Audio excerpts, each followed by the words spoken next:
आपके जो एग्ज़ाम्स हैं वो चाहे बोर्ड के एग्ज़ाम हो, चाहे स्टेट बोर्ड एग्ज़ाम हो, सीबीएसई हो या फिर कोई भी स्कूल के एग्ज़ाम नॉर्मल हो, उनमें आप 90% मार्क्स कैसे ला सकते हैं। तो चलिए आइए देख लेते हैं। तो स्वागत है आप सभी का स्टडी हुकोटी यूट्यूब चैनल में। आगे बढ़ने से पहले दोस्तों इस वीडियो को लाइक कर देना। टारगेट रखते हैं 2000 लाइक का, तो लाइक ज़रूर से कर देना। लाइक करना फ्री है, लाइक करने के कोई पैसे नहीं लगते। सब्सक्राइब कर लें और बेल आइकन पे ज़रूर क्लिक कर लें, जिससे कि आप आने वाली कोई भी वीडियो मिस ना करें और फाइनली उन वीडियोस को देख के आपके अच्छे मार्क्स आ पाएँ। वीडियो को देखने के बाद मैं आपको गारंटी देता हूँ कि चाहे आप किसी भी लेवल के स्टूडेंट हो, आप अपने अच्छे मार्क्स ला पाएंगे।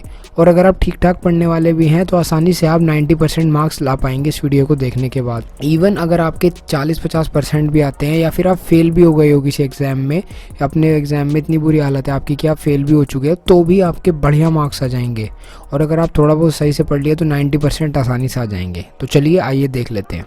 देखिए, बहुत ज़्यादा फालतू की बात बिना करे आपको सेलेक्टेड कुछ टिप्स दूंगा जिनकी हेल्प से आप 90% बहुत ही आसानी से स्कोर कर पाएंगे।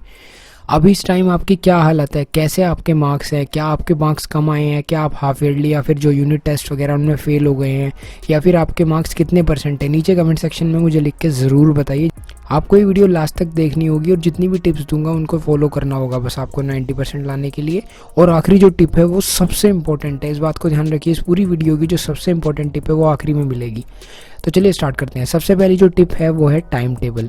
अगर आप वाकई में 90% लाना चाहते हैं तो जितना भी आपके एग्ज़ाम में अब टाइम बचा हुआ है फाइनल एग्ज़ाम में, उसके हिसाब से अपना एक टाइम टेबल बनाइए। टाइम टेबल के ऊपर मैंने एक वीडियो बना रखी है, ऊपर आई बटन पे क्लिक करके भी आप उस वीडियो को देख सकते हैं और मेरे चैनल पे जाके भी आप उस वीडियो को देख सकते हैं। उसमें मैंने अच्छे से समझाया हुआ है कि टाइम टेबल कैसे बनाना है। अब देखिए, टाइम टेबल बनाना बहुत ज़रूरी है अगर आप अच्छे मार्क्स लाना चाहते हैं, स्पेशली 90% में तो ज़रूरी ही है। क्योंकि देखिए, टाइम टेबल का सबसे बड़ा फ़ायदा ये होता है कि आपको एग्जैक्टली पता चल जाता है कि आपको अपने हर सब्जेक्ट को कितना टाइम देना है। वरना जनरली होता क्या है, होता ये है कि हम जो सब्जेक्ट हमें पसंद हैं उनको तो पढ़ते रहते हैं और टाइम देते हैं, जो हमें पसंद नहीं है उनको हम टाइम नहीं देते और उन्हीं की वजह से हमारी परसेंटेज एग्ज़ाम्स में कम हो जाती है। तो इस चीज़ को ध्यान रखिए कि टाइम टेबल आपको ज़रूर बनाना है, उसकी हेल्प से आपको परसेंटेज आपकी बढ़िया बनेगी। नेक्स्ट जो हमारी टिप है, कितने घंटे पढ़ना चाहिए। ये एक्चुअली में क्वेश्चंस हैं बच्चों का कि कितने घंटे उनको पढ़ना चाहिए। तो अब देखिए, आपको डेली 4 घंटे ही पढ़ना चाहिए, ना इससे कम ना इससे ज़्यादा। 4 घंटे स्कूल लाइफ या कॉलेज लाइफ के हिसाब से काफ़ी होते हैं पढ़ाई के लिए अगर आप ढंग से पढ़ें। 4 घंटे यानी कि पोमोडोरो के 8 सेट। और इस पूरी पोमोडोरो टेक्निक को और ये जो मैं बोल रहा हूँ इसको समझने के लिए आपको वीडियो मेरी चैनल पे जाके देखनी होगी, टाइम टेबल वाली और बाकी वीडियोस। तो उससे आपको सब कुछ क्लियर हो जाएगा, लेकिन इस वीडियो को देखने के बाद ही आपको देखना है वो। देखिए, नेक्स्ट जो हमारी टिप है वो ये है कि आपको जब आप पढ़ाई कर रहे हैं तो अपने एक और फ्रेंड को लीजिए और आप 2 जने एक साथ बैठ के पढ़िए। पढ़ाई के लिए 2 बंदे परफेक्ट होते हैं। इस बात का भी ध्यान रखिए कि 2 से ज़्यादा फ्रेंड के साथ मत पढ़िए। मतलब जब आप पढ़ें तो आपके जो फ्रेंड हैं वो एक वो और एक आप, 2 ही जने होने चाहिए पढ़ाई करते समय। अगर आप 2 से ज़्यादा होंगे तो पढ़ाई नहीं होगी, सिर्फ टाइम की बर्बादी होगी। इस चीज़ का मेरा पर्सनल एक्सपीरियंस भी है कि अगर हम पढ़ाई के टाइम पे 2 जने पढ़ें साथ में, एक हम और एक हमारा फ्रेंड, तो पढ़ाई बहुत ही अच्छी हो पाती है। क्योंकि कहीं ना कहीं एक अंदर से ये भी लगता रहता है कि यार ये भी पढ़ रहा है, चलो मैं भी पढ़ लेता हूँ। वरना अगर हम अकेले होते हैं तो काफ़ी हम रेस्ट में टाइम गवा देते हैं, मोबाइल में लगे रहते हैं, किसी और चीज़ में टाइम गवा देते हैं। लेकिन जब 2 जने होते हैं तो हम काफ़ी अच्छे से यहाँ पर कॉन्सेंट्रेट होकर पढ़ पाते हैं। तो इस चीज़ का ध्यान रखिए कि आप अगर 2 फ्रेंड हों, आप एक दूसरे के साथ बैठ करके पढ़ें तो ज़्यादा अच्छा रिजल्ट यहाँ पे मिलेगा। स्पेशली कुछ सब्जेक्ट हैं जैसे कि मैथ्स के क्वेश्चन सॉल्व करते टाइम ये टिप आपके बहुत काम आएगी। नेक्स्ट जो टिप है वो है 5 साल के paper, 5 year previous paper. Last 5 year के पेपर उठाइए और उनको सॉल्व करना शुरू कीजिए। अब सॉल्व कैसे करना है वो भी समझ लीजिए। और इस चीज़ को ध्यान रखिए कि ये टिप हमें पता भी होती है कि हमें 5 साल के पेपर सॉल्व करने चाहिए, लेकिन फिर भी आप सॉल्व करते नहीं हो। और करते हो तो उसका मैं आपको आज सही तरीका बताता हूँ कि कैसे करना है। देखिए, आपको करना क्या है, 5 साल के पेपर लेने हैं और उनमें सबसे पहले देखना है कि ये पेपर्स में जो जो क्वेश्चन आए हुए हैं वो किस टॉपिक से हैं। अब आप देखिए कि क्या वो टॉपिक आपको आते हैं नहीं आते। अगर नहीं आते हैं तो पहले उन टॉपिक्स को पढ़िए और अच्छे से समझ लीजिए, और उन टॉपिक्स को समझने के बाद जो पेपर में आए हुए क्वेश्चन है उनको सॉल्व कीजिए।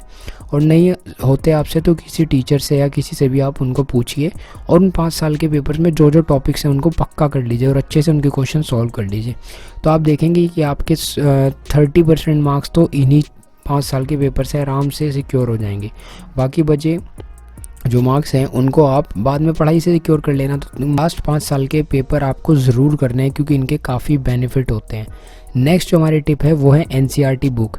जनरली होता ही है कि स्टूडेंट एनसीईआरटी की बुक्स को इग्नोर कर देते हैं और वो बाकी सारी बुक्स जो प्रैक्टिस बुक्स होती हैं दूसरी नाम नहीं लूँगा मैं यहाँ, बहुत सारी हैं, उनमें लगे रहते हैं। ये गलत है। जो आपका पेपर आता है उसमें से काफ़ी सारा पोर्शन एनसीईआरटी की बुक के एग्जाम्पल्स और क्वेश्चन होते हैं। आप इस चीज़ को उठा के देख लेना।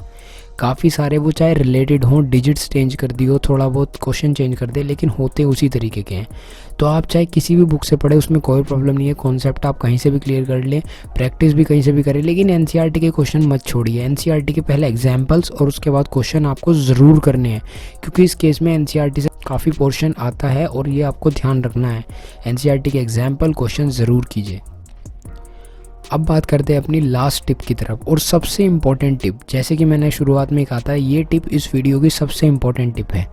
अगर आपने शुरू की टिप फॉलो आपको करनी ही है, लेकिन अगर आप उनको भी छोड़ दें और सिर्फ इस टिप को अपना लें, तो इस टिप से ही आपके रिज़ल्ट के अंदर कम से कम 50% का बेनिफिट हो जाएगा। इस बात को ध्यान रखिए कि आपके मार्क्स डबल हो जाएंगे इस टिप की हेल्प से। बहुत ही इंपॉर्टेंट टिप है ये, तो इसको ध्यान से सुनिएगा। देखिए है क्या, आप अगर वाकई में ढंग के मार्क्स लाना चाहते हैं और स्पेशली 90% या 90% से अबव लाना चाहते हो, तो आपको प्रेजेंटेशन अपनी पेपर में बहुत ही बढ़िया करनी होगी। चाहे आपको कुछ ना भी आता हो तो भी आपको ऐसे दिखाना होगा जैसे आपको सब कुछ आता है। इस चीज़ को ध्यान से सुनिए। चाहे आपको कुछ ना भी आता हो तो भी आपको ऐसे दिखाना होगा अपनी शीट में कि आपको सब कुछ आता है। देखिए, सबसे आसान मार्क्स लाना अगर कहीं होता है तो बोर्ड्स में ही होता है। बच्चे डरते हैं कि बोर्ड्स में मार्क्स नहीं आएंगे, ये वो, डरने की कोई बात नहीं है। बोर्ड की सबसे अच्छी बात यह है कि वहाँ पे जो टीचर होते हैं आपकी कॉपी चेक करने वाले, उन्होंने आपकी शक्ल तो देखी नहीं होती, तो उनके मन में पहले से ही कोई एक इमेजिनेशन नहीं होती कि ये बच्चा अच्छा है या बुरा है। बस वो आपकी कॉपी देख के पहचानते हैं कि आप अच्छे बच्चे हो या बुरे बच्चे हो। अब आपको अपनी कॉपी से आपको ये बताना है उन टीचर्स को कि आप टॉपर हो, आप अच्छे बच्चे हो, तो वो आपको आसानी से मार्क्स देंगे और आपकी लूज़ मार्किंग करेंगे। अब देखिए ये कैसे होगा। ये ऐसे होगा कि जो टॉपर्स होते हैं, 90% लाने वाले बच्चे होते हैं, वो क्या करते हैं, वो इसी चीज़ को फॉलो करते हैं।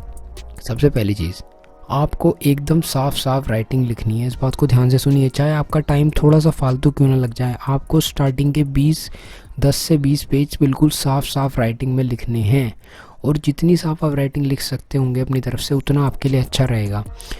क्योंकि देखिए, जो टीचर्स होते हैं, इनको देखते ही शुरुआत के पेज समझ में आ जाता है कि बच्चा पढ़ने वाला है या ना पढ़ने वाला। क्योंकि जो नॉर्मल स्टूडेंट होते हैं, एवरेज या बिलो एवरेज, वो गंदी राइटिंग लिखते हैं स्टार्टिंग से ही।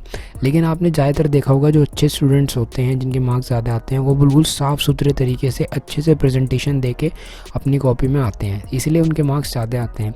तो ऐसा नहीं है कि उन जो टॉपर वगैरह उन्हें सारी नॉलेज होती है, बुकों को रटा होता है, ये वो, 1-8% को छोड़ के ज़्यादातर केस में ऐसा नहीं होता।